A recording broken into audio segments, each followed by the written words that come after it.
We're talking high school football playoffs. We started with 32 teams down to 16. We have 3 head coaches with us tonight, and I know you'd probably rather be coaching right now in the playoffs. Sure. But this is the next best place to be, correct? Yeah, absolutely.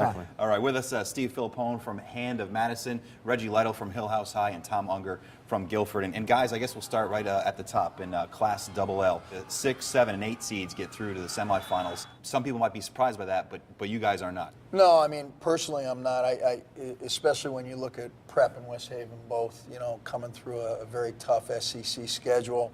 I think that could be the best game of all of them to go to.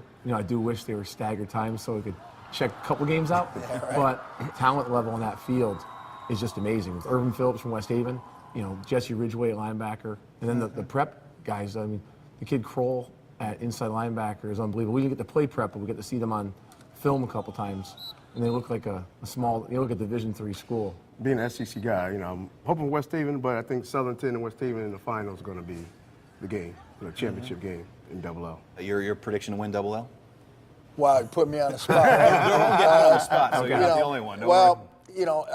I would have to say that just because of the last game, which was played on Thanksgiving, I'd have to go with Prep. I like to give the edge to West Haven just with their overall talent. Reggie, you were going. I'm sticking with West Haven. So. And let's move on to Class L. You had the 2-time defending champ Hand Tigers, and you came close. You lost to Darien, a field goal the last second this year. You got Darien and Middletown, North Haven, and New Canaan.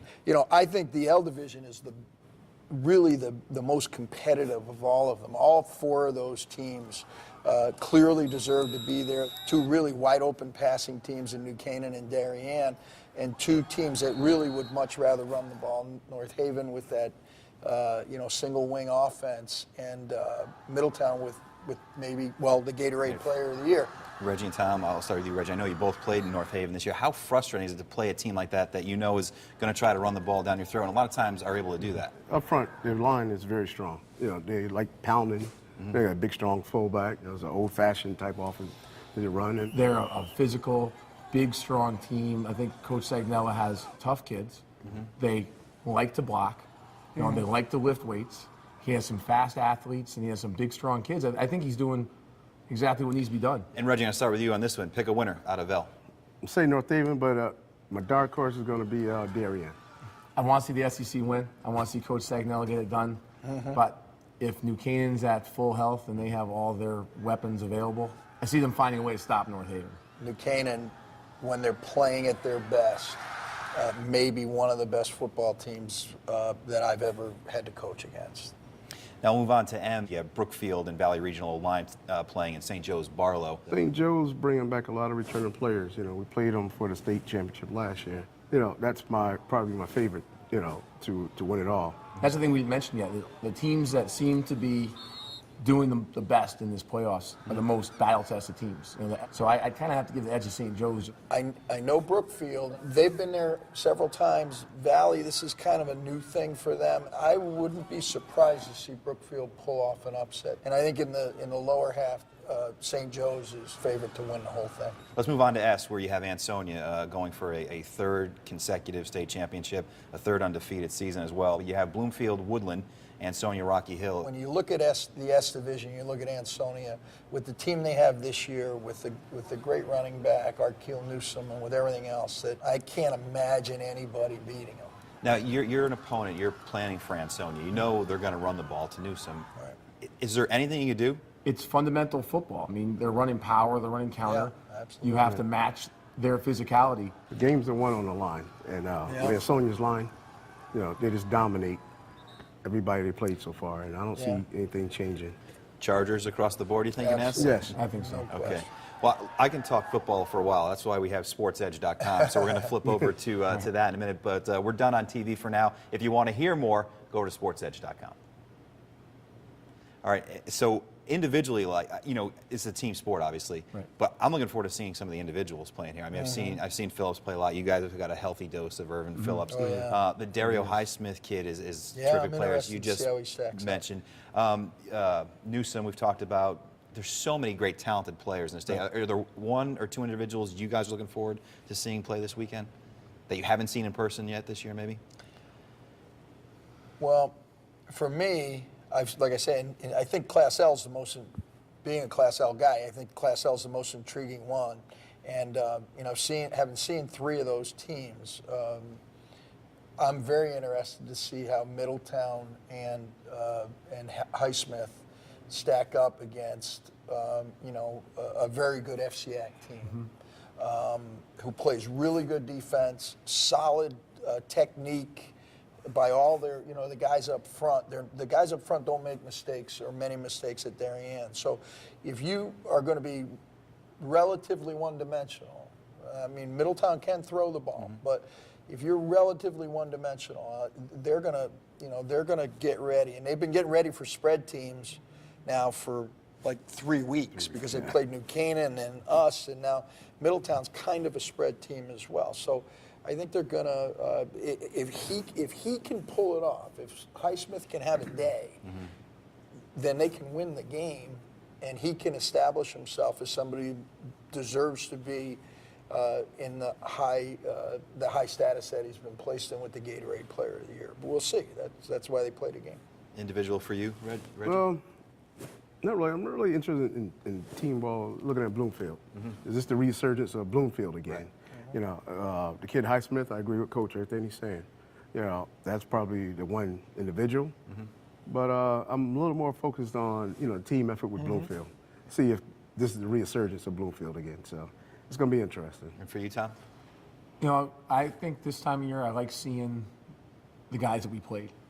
I really look forward to seeing how Irvin Phillips, how they stack up, how they rebound, how those top players that we see go, and if I could split myself in 2, I'd want to see North Haven play. They really don't. They're just a neat group of guys. The kid Srirachi, he crushed. He ran on us hard. We did some good things against them, but I like to see how a team like New Canaan defends them. I'll sleep a little better at night if North Haven can run the ball against a team like New Canaan. I'll say, all right. I don't feel so bad.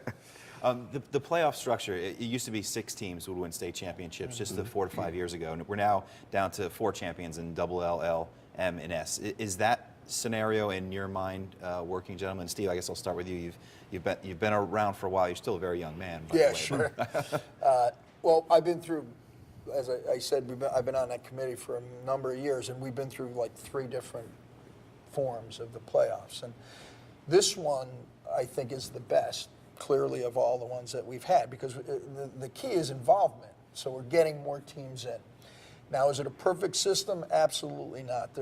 One of the weaknesses is that it does not reward teams who play more competitive schedules.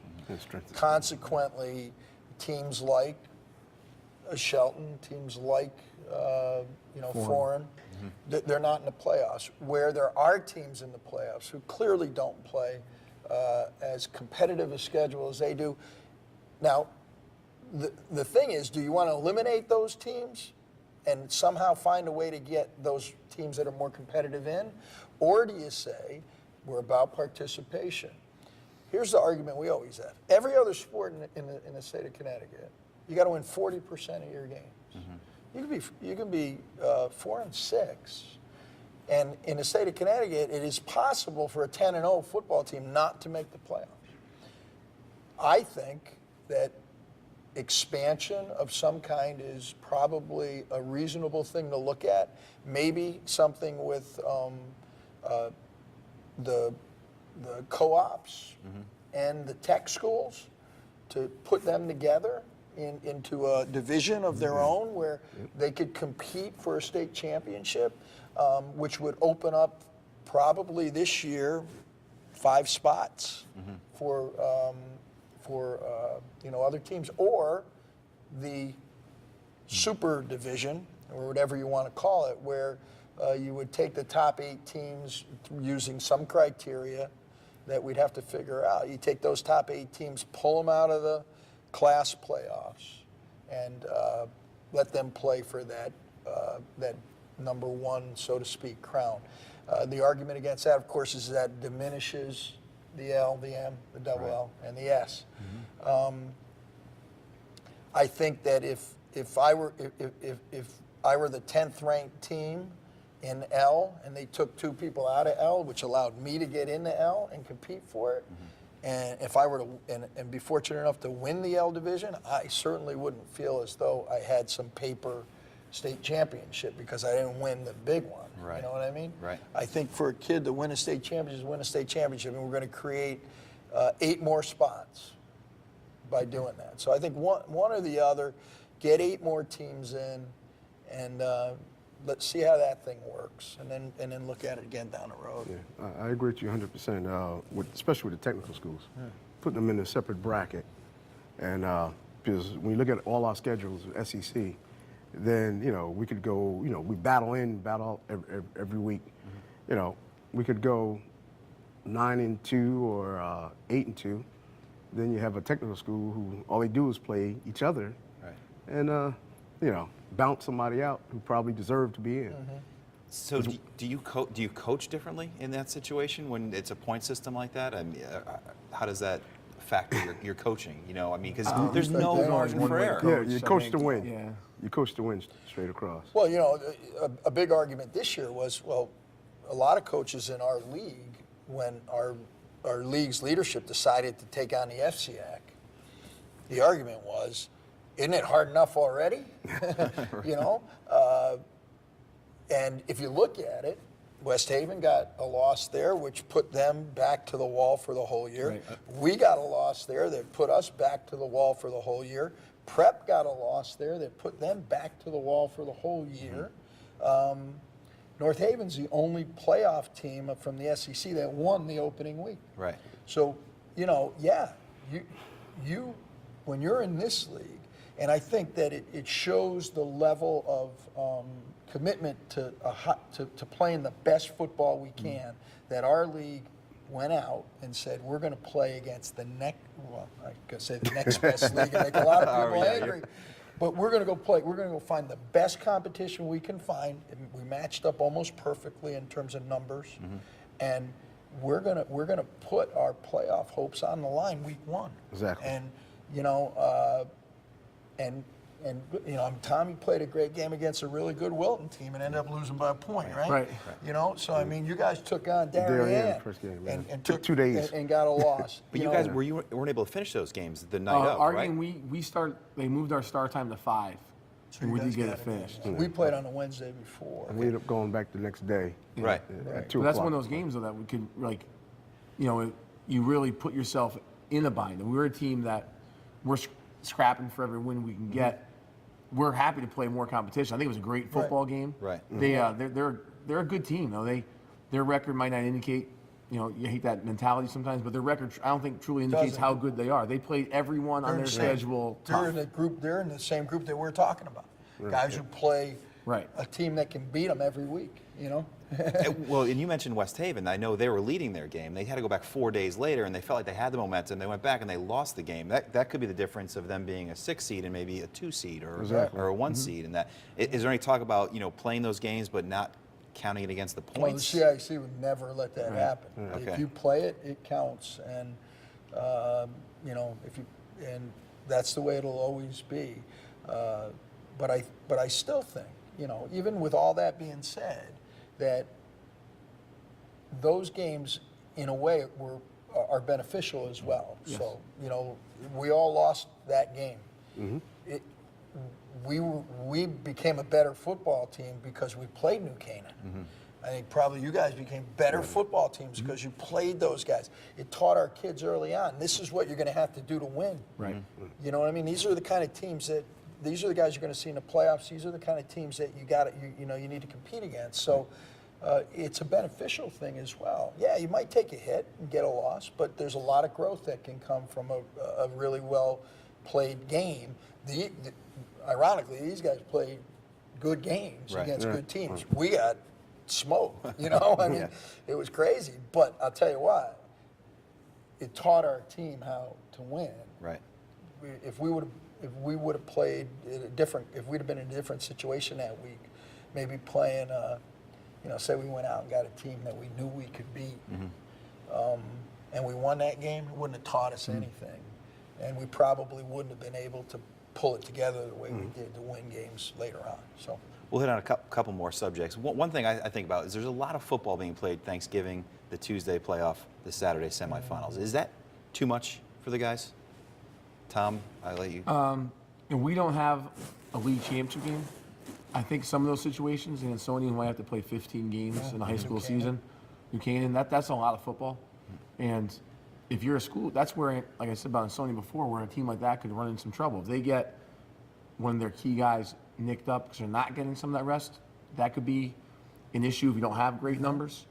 But I mean, usually if you get to that point, there's a reason you get to that point also, and a lot of those teams seem to be able to handle it just fine. I mean, it's a lot of football, but I think the kids, I haven't heard too many complaints from people complaining about playing football. Well, when you were on the team that won a couple in 3 years, you know, you had to play on Thanksgiving, the cross game, then you're playing 2010, Tuesday. 2012. So did you notice the guys, you know, either more sluggish or they're getting more pumped up? No, they get more pumped up. You know, well, with us, it's always cross every year. And that's a big game for us. So, you know, right after we play cross, then that Tuesday, you know, we're back at practice that Friday. So the kids get pumped up even more. You know, now the playoffs start. This is what we've been working for all year. Yeah. So they get pumped up and get excited about playing on that Tuesday. And for you, Steve? Well, you know, yeah, we've been in that situation for a couple of years, and I agree with Coach. The kids are very excited about playing.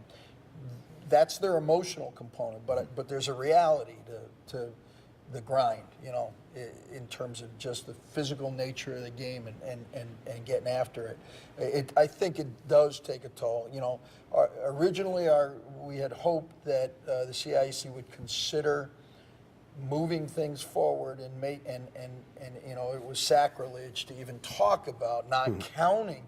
We didn't even say we don't want to. We said we want to play our Thanksgiving Day game, but we don't want it to count toward the playoffs, because we would have liked to play the playoff game a week before, you know, on the Saturday before. So it would have been a Saturday, then Thanksgiving, then Tuesday, then Saturday. Well, Thanksgiving was so important that they actually extended the season a week for us, which was, we never thought there was any hope of that happening. But it sent a very clear message as to how important to local school districts, to you know, everybody, football fans in Connecticut, that day, that Thanksgiving Day, has to mean something. It's got to count for something. And when you look at this year, for example, Thanksgiving was a huge moving day for like 20 teams. Got into the playoffs on Thanksgiving Day. So I think it's legit in the way it should be. Let you each touch on your teams. The year is over officially. I know it continues. There's no time off for head coaches. Your team moving forward to next year, Tom. I know you lose some talented players. Absolutely. You know, it's gonna be hard to replace. You know, a Joe Nault, a 3-year starter quarterback. You know, he ran for 1,000 yards this year. Did his best passing year. You know, we had a two-way player. Ford Linnell was a 2-year inside linebacker, 2-year all-league inside linebacker.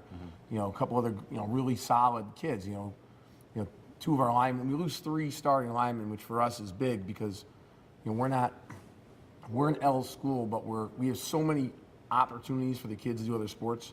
We don't have huge numbers, so we do have some kids who are going to play, you know, offensive line, defensive line, you know, and they mean a lot. So it never stops. We had a team meeting today. You know, we haven't gotten the weight room yet.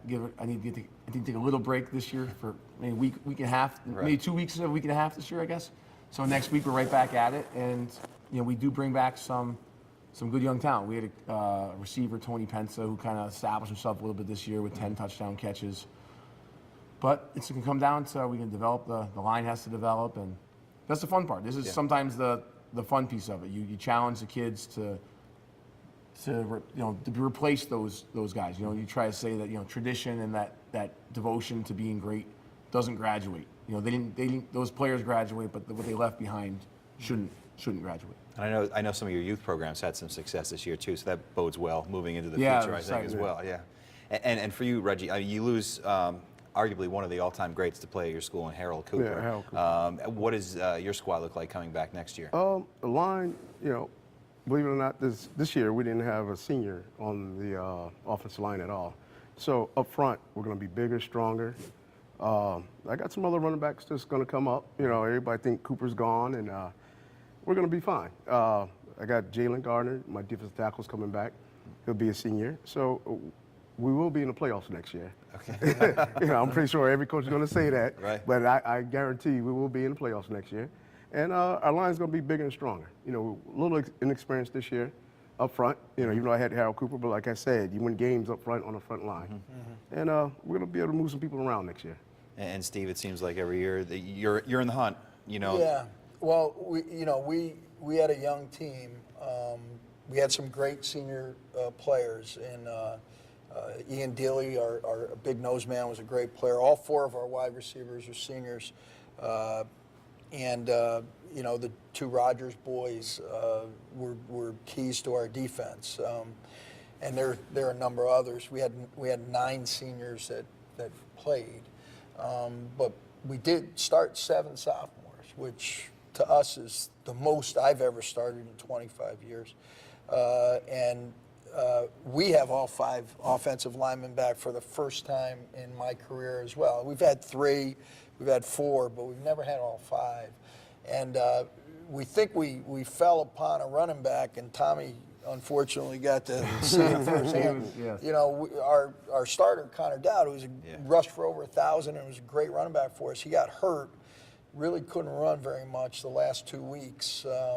So we moved a defensive player back there, and he scored the first 2 times he touched the ball against Guilford, and he scored the first time he touched the ball the other night against Darien. He's averaging 19 yards a carry, and so we think with him at tailback, and we've got a sophomore quarterback in Nick Vandell, who threw for 2,255 yards and accounted for 31 touchdowns this year, at either running or throwing. So, we're very optimistic, and we think we're going to have a good team. But I'll tell you what, when you open up with New Canaan and Hill House, and then we have North Haven. We take Cheshire, Cross, all those guys out of the equation. They're all good teams that you got to play. But we play North Haven. This is 5 weeks in a row. North Haven.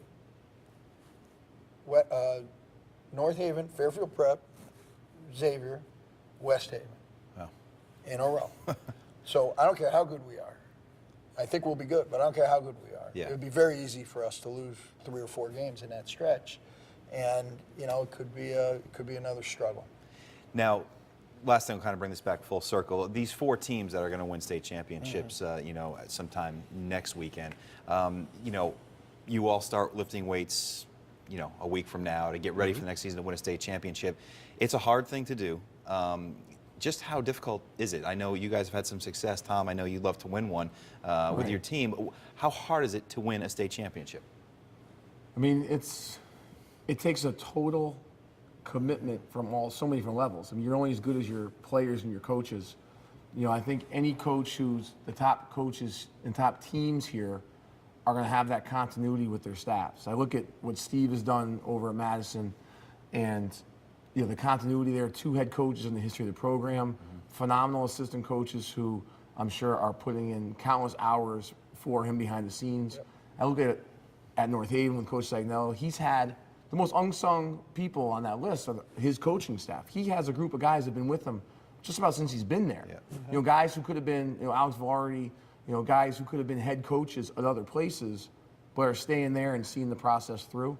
So some of those things are humongous into the process. And then the model that Hand and North Haven set, I think to be a state championship team, look what those teams do with their youth levels. North Haven, as much as people want to say, that single wing offense, the 4th grade, the 5th grade, the 6th grade, the 7th grade and the 8th grade teams are all running that offense. I'm not looking to do that in Guilford and have everyone say, this is exactly what you have to do. However, some sort of continuity between the high school and those people needs to be there to do well. And Madison has always, we use that as an example all the time when we're talking about what model you like to get to. The teamwork there.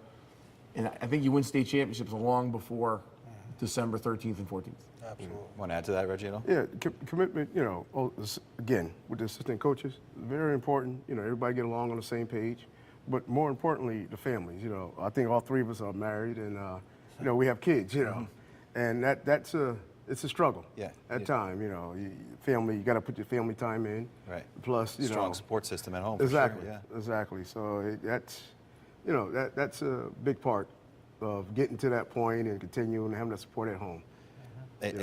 Steve, you know, Tom talked about it. Tony Signello did a story with him this year. They've talked about how they've reached out to you. You know, is it nice to be, if you will, the model program, you know, in the state when people are looking for success and trying to build a successful program? Well, they kind of turn your way? Well, I think, you know, it's very flattering, of course, but I think, you know, I look at what Tommy does and I look at what Tony and Coach does, all of them. I mean, we're all in the same boat. I mean, I was very fortunate to inherit 25 years ago, so I think probably I've earned the right to say that it's our program now. but I inherited a tremendous program with great tradition, deep tradition, a community that was incredibly invested in football, no doubt about it. And I just worked along with those great guys that Tom is alluding to keep that thing going. Mm-hmm. The hardest part is not continuing to win. It's getting over that first hurdle. And I said it to Tony. I spoke with Tony Signello last night. I said, Tony, he could never get past that first quarterfinal. Mm-hmm. 2 times he had to play us. And one of the things was, like Tom was saying before, we knew how to defend him because we'd played him before. We didn't have to prepare for him in 3 days. I think he's got a real edge this week. But, so we knocked him out of there. The fact that he was able to now get to that next level, that's going to add more emphasis to his program. He's going to have more credibility in the community. The kids are going to want it more because they tasted a little bit more of it. So the hardest part is getting over the hump. Once you've done it a couple of times and there's tradition built and kids in the youth programs, you know, are talking about, man, I want to play at the surf club on Friday night. When I go down there, my heart is like, wow. Because you hear them, you hear the coaches saying, you know, they got 150 kids together in a little huddle, and they go, what do you want to do? And the kids say, play at the surf club. You know, little 4th graders. Wow. And so that's what it's really all about. And young coaches, I mean, Tom's been at it a long time, and coaches just getting started at being the head guy there. But I can relate to you with the Pop Warner. Yeah, I get the same thing. Right. You know. But that's where it starts, and you know, and Tom is doing a great job. You know, he's got it used to be a soccer. You know, I'll make everybody in Guilford mad now. It used to be a soccer town. You know, soccer, and I think you had to fight hard against that. But I really do believe that Guilford football is turning the corner, and under Tom's leadership, it's turning the corner, and that. It'll be where it needs to be shortly, and a little bit more patience and a little bit more support for you and what you're doing will get you there. And believe me, as much as we like winning on Thanksgiving, there's no program in the state of Connecticut, honestly, that I'd rather see get to where it deserves to be than yours, because I know how hard you work at it, and we've been playing each other for so long. So if you put in the time and you work hard at it, like these guys do, it will eventually come. Mm-hmm. And once it comes, then it's easier to do. But to get to that point, man, it's a year-round, 24/7 passing leagues, lifting, summer camps. Yep. It never stops, and anybody who thinks that anybody does this for anything but the love of the kids in the game, they're out of their mind. Because the money, you spend more than you make on buying your kids a pizza or paying for a passing league because nobody, you know, you spend everything you make and you don't get paid. You get paid almost nothing. So it's for the joy of the game and working with the kids, and that's what's most important. Oh, great work. Reggie mentioned too the strong support of families. Mm-hmm. You know, I have a almost 2-year-old at home. Mm-hmm. You know, I'm approaching my 5-year anniversary. You know, my wife's probably, I mean, even before I was a head coach, and now, you know, I just finished my 6th year now as a head coach at Guilford. Mm-hmm. You know, you go home and it's, you know, you have that support. You have somebody in your corner who is there to, you know, allow you to do those things. Mm-hmm. And, you know, we had some tough losses this year. And I know the thing that kind of keeps you motivated and keeps you going is, my wife getting to the game at the halftime with my little daughter. And there she's running across the field going, Daddy, Daddy. It's like, okay. That makes it all, puts it all in puts it back in perspective. You're so having lucky that your support, wife still likes you. Mine's had it with me after 35 years. She doesn't want to hear any more about that. I would assume they all get great Christmas gifts after a long Yes. football Yeah. season. Right? The check comes. That's another reason that coaching check, he doesn't. The check doesn't go comes too and far. I go, here, Merry do what Christmas. you want with it. All right, could you keep that down? Oh, I'm sorry. Well, great work overall, guys. Tom Unger from Guilford, Reggie Lytle from Hill House, Steve Philpone from Hand. It's great having you here. I hope I don't see you, though, next year. Hopefully you guys Yeah, are all hopefully involved we'll in all be state playing. championship games. Thanks, guys. Thanks so Thank you. much. Thank you. All right.